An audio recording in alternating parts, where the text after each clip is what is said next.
Hello বন্ধুরা, good morning সবাইকে, welcome back to my channel হিয়াশানাস ব্লগ। তোমাদের প্রত্যেকে অনেক অনেক স্বাগত আমার চ্যানেলে। তো তোমরা দেখতে পাচ্ছ সকালবেলা ভাত বসিয়ে দেওয়া হয়েছে ওইদিকে ইন্ডাকশানে।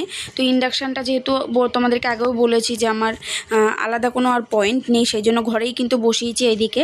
আর এইদিকে দেখো আমি মাম্মাম উঠে গেছে আর বিছানাটাকেও এখানে ঝেড়ে পরিষ্কার করে নিচ্ছিলাম। আর বিছানা চাদরটাকে চেঞ্জ করব, কিন্তু না বাইরে এত বৃষ্টি ওয়েদার আর আমার সেভাবে কোথাও চাদর মেলার জায়গা নেই, সেই জন্য চাদরটাকে তুলতেও পাচ্ছি না।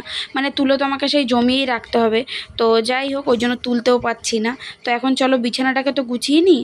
তো এইদিকে দেখো বিছানাটাকে ওই ঘরে তো এই বালিশগুলো রাখি না, তোমরা দেখেছো। তো এই বালিশগুলো আমি কিন্তু এই ঘরেই গুছিয়ে রেখে দিই, শুধু ওই দুটো কোল বালিশ আর কখনো কখনো মামামের বালিশগুলো ওই ঘরে থাকে। তারপরে দেখো ফাইনালি তোমাদের দাদাভাই অফিসে বেরিয়ে যাচ্ছে, আর আমি কিন্তু এখন অবধি চা খাইনি। তো তোমাদের দাদাভাই বেরালে তারপরে চা নিয়ে বসবো। তো আজকেই দেখো ও বেরিয়ে যাচ্ছে এখানে। আর এখন এই টাইমটা কী রোদ, আর একটু পরেই কিন্তু আবার বৃষ্টি পড়বে। আর এই দিকে দেখো আমাদের এই বৌদিদের এখানে কত কাঁঠাল হয়েছে, মানে আমাদের আগের যে বাড়িতে থাকতাম প্রথমে ভাবছিলাম কোনো কাঁঠালই হবে না, কিন্তু প্রচুর কাঁঠাল হয়েছে। যাই হোক তারপরে দেখো এদিকে চলে আসলাম, এসে দুটো লাইলিন মেলে দিয়েছিলাম, যেহেতু রোদ উঠেছে দেখতে পাচ্ছ। তো একটু পরে জাস্ট একটু পরেই আবার বৃষ্টি নেমে যাবে। তো যাই হোক এদিকে আমি এখন প্রচুর পরিমাণে ফুল পাতা পড়ে এই গাছ থেকে, তো সেটাকে একটু ঝাড় দিয়ে নিচ্ছিলাম, কারণ এগুলোই না নাহলে পায়ে পায়ে আর কি এই পাশটার দিকে চলে আসে, মানে আমার এই উঠানের জায়গাটায়। যাই হোক তো এখানে ঝাড় দিয়ে নিলাম, নিয়ে ঠিয়ে একবারে গিয়ে চা খাবো, কারণ কি কখন বৃষ্টি নেমে যায় তাহলে আর ঝাড় দিতে পারবো না। তো সেই জন্য ভাবলাম চলো ঝাড়টা আগে দিয়ে নিই। আর আমি কিন্তু এই জায়গাগুলো নিচে পরিষ্কার করে ঝাড় দিই, কিন্তু যেহেতু বৃষ্টি হচ্ছে ওই জন্য আর আমি নেমে কিন্তু ঝাড়টা দিলাম না। তো ফাইনালি এই দেখো এখানে আমি চা নিয়ে বসেছি, 1 কাপ চা আর কয়েকটা বিস্কুট ছিল, বিস্কুট আনতে হবে। তো বেলায় যাব গিয়ে বিস্কুট নিয়ে আসবার। এই দেখো তোমাদেরকে চাটা দেখাচ্ছিলাম, কাচের কাপে যে লিকার চা এত সুন্দর লাগে দেখতে, তোমাদেরকে কি আর বলবো। যাই হোক তো কাচের কাপে ভীষণই সুন্দর লাগে দেখতে, তাও চাটা আমার খুব বেশি ভালো কালার হয়নি, কিন্তু তবুও তোমাদেরকে দেখাচ্ছিলাম যে কত সুন্দর লাগছে। আর এই দেখো আধ ভাঙা বিস্কুট নিয়ে বসেছি। যাই হোক আর এই যে মামামের ছাতু। তো তারপরে দেখো ফাইনালি স্নান টান করে পুজো টুজো দিয়ে উঠেছি। গাছে বেশ কিছু ফুল ছিল, সেগুলোকে আমি তুলে নিয়েছি, কারণ আমার বাজার থেকে ফুল আনা হয়নি। তো এই দেখো এখানে আমি পুজো দিয়ে উঠে পড়েছি। তো তোমাদেরকে একটু ঠাকুর ঘরটা দেখিয়ে দিলাম। এই দেখো গাছের ফুল, দেখো তো সবে পুজো দিয়ে উঠলাম। গাছের বেশ কিছুটা ফুল পেয়েছি আজকে না কম বেশি রোজই পাই। তো পুজো টুজো দিয়ে উঠলাম, আর বাইরে নেমেছে বৃষ্টিটা হচ্ছে বন্ধ হচ্ছে টাইপের ওয়েদার হয়ে যায়। দেখো মানে রোদ উঠছে আবার বৃষ্টি হচ্ছে, দেখো রোদ উঠেছে, কি বিচ্ছিরি একটা টাইপের মানে ওয়েদার। বৃষ্টি হলে না হলে না হয়। তো দেখো কি অবস্থা। তো দেখো বন্ধুরা এক্ষুনি মেশিন থেকে উঠলাম, আজকে বহুদিন পর বলা যায় অনেকক্ষণ মেশিন করেছি। আর যার জন্য কি হয়েছে মানে শরীরটা একটুও ভালো লাগছে না, খুব কষ্ট হচ্ছে।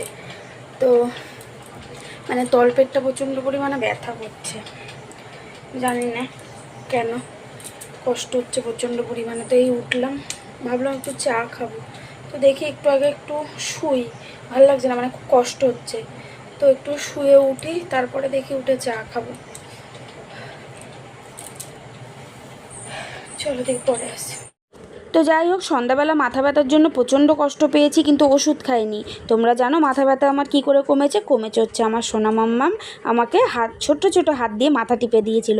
তো ওকে আমি দেখিয়ে দিয়েছিলাম এতক্ষণ, কিন্তু ওই আমার মাথাটা টিপে দিয়েছে বলে আমি এখন একটু উঠে বসতে পেরেছি, মানে নাহলে প্রচণ্ড কষ্ট হচ্ছিল। তারপরে এই দেখো পলাশ তো ওরা এসছে কিছুক্ষণ আগে। তো ওরা নিয়ে এসেছিলো চপ, আর আমি মেখেছিলাম মুড়ি আর একটু লিকার চা। তো এখন একটু গল্প করি, ওরাও বেশিক্ষণ বসবে না বলছে, চলে যাব, একটু গল্প করতে আসলাম, যেহেতু পলাশদার আজকে ছুটি ছিল। যাই হোক তারপরে ওরা বাড়ি চলে যাওয়ার পরে এখানে কিন্তু আমি এখন বসিয়ে দিয়েছি এসে রান্না, মানে রাতের রান্না। আর রাতের আর কালকের মানে কালকেরও রান্না, মানে ডিমের ঝোলটা এমনভাবে করব যেটা রাতেও খেতে পারবো, আর মানে কালকের জন্যও যাতে হয়ে যায়, ঠিক আছে। আর সকালে করব বাকি যা। তোমরা তো জানোই যে আমি একটা তরকারি রাতে করেই রাখি, ঠিক আছে, কারণ যেহেতু আমার ঘুমাতে লেট হয়, সেক্ষেত্রে আমি একদম সকালবেলা উঠতে পারি না, কারণ যেহেতু কষ্ট হয়ে যায়, যেহেতু আমি রাতে কাজ করি, ওই জন্য আমি একদম সকালবেলা উঠতে পারি না, হলে রান্না কভার করতে পারবো না। ওই জন্য আমি একটা তরকারি কিন্তু আগের দিন রাতে করেই রাখি, বাকি উঠে তোমাদের দাদাভাই ভাত বসিয়ে দেয়, আর যা যা করার থাকে তখন উঠে করি। তো যাই হোক তোমাদের সাথে কথা বলতে বলতে দেখো এদিকে কিন্তু আমি ডিম ভাজতে বসিয়ে দিয়েছি, ডিম সেদ্ধ করে।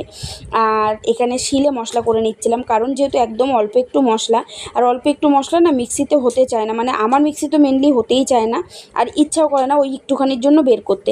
তো এখানে আমি আদা রসুনটাকে এখন শিলে বেটে নিচ্ছিলাম। নিতে নিতে জানো তো একটা কথা তোমাদের সাথে শেয়ার করি। তো এখন তো মিক্সি হয়েছে, আগে কিন্তু আমার মিক্সি ছিল না।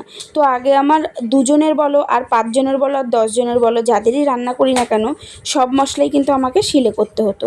তো তখন খুব কষ্ট হতো জানো তো, শিলে পেট চেপে বসে মানে বেশি মশলা করতে পারতাম না, যেহেতু মশলা সেভাবে আগে কখনো করিনি, মানে রান্না বান্না করতাম কিন্তু মশলা বাটাবাটি এগুলো মাই করতো। তো সেক্ষেত্রে ওই জন্য মশলা বাটাতে খুব কষ্ট হতো। তো তারপরে যখন মিক্সি কিনেছি তখন মিক্সিতেই কিন্তু বেশিরভাগ করি, কিন্তু অল্প হলে তখন আর মিক্সিতে দিই না, তখন না মানে এনার্জি লাগে না। আর আমার মিক্সিটাতে জানি অল্প মশলা হতেই চায় না, ওই জন্য আরোই দিই না। যাই হোক, এখানে দেখো কথা বলতে বলতে আমি ডিম আলু ভেজে নিয়েছি, তোমাদেরকে একবার দেখালাম। আর এখানে হচ্ছে আমি এখন পেঁয়াজ কুচি দিয়ে দিয়েছি, দিয়ে করব ডিমের ঝোলটা। আর তোমরা জানো সাধারণত ডিমের ঝোল কিন্তু আমার দিদি করে দিয়ে যায়, কারণ আমার দিদির হাতের ডিমের ঝোলটা আমরা সবাই খেতে খুব পছন্দ করি। আমার হাতের ডিমের ঝোল কেন জানি না ভালোই হতে চায় না। ঠিক আছে, যে আমি যেরকমভাবেই করি না কিন্তু, আমি কিন্তু সবার কাছে জিজ্ঞেস করি আর করি, কিন্তু তারপরেও কেন জানি না ডিমের ঝোল ভালোই হতে চায় না। ঠিক আছে, মানে আমি এমন না যে আমি কাউকে জিজ্ঞেস করি না, আমি কে কীরকমভাবে রান্না করে সবটা জিজ্ঞেস করি যে কারটা কীরকম হয়। ঠিক আছে, তো তারপরেও করার পরে খুব একটা ভালো হয় না, মানে আমার নিজেরও খুব একটা ভালো লাগে না। তো ওই জন্য আর কি, তো দিদি থাকতে থাকতে করিয়ে নি, কিন্তু আজকে দিদির দেরি হয়ে যেত বলে ওকে আর বলা হয়নি। মানে আমরা ওই গল্প করতে করতে লেট হয়ে গেছিলো, তো দিদিরও বাড়ি চলে যাওয়ার টাইম হয়ে গেছিলো, তো ওই জন্য আর ওকে বলা হয়নি। যাই হোক, এখানে দেখো বলতে বলতে আমি এখন মশলাটার সাথে আলুটাকে দিয়ে ভালো করে কষিয়ে নেব। কষিয়ে নিয়ে কিন্তু এখানে আমি ঝোলও দিয়ে দিয়েছিলাম, আর আমার কিন্তু ডিমের ঝোলটা কমপ্লিটও হয়ে গেছে। তো কালারটা কিন্তু ভীষণ সুন্দর এসছে। আর যাই হোক, চলো ডিমের ঝোলটা নামিয়ে কিন্তু আমি খাওয়া দাওয়া করে নেবো। তো চলো বন্ধুরা, আজকের মতো ভিডিওটা এই অবধি, তোমাদের সাথে দেখা হবে নেক্সট ভিডিওতে। টাটা।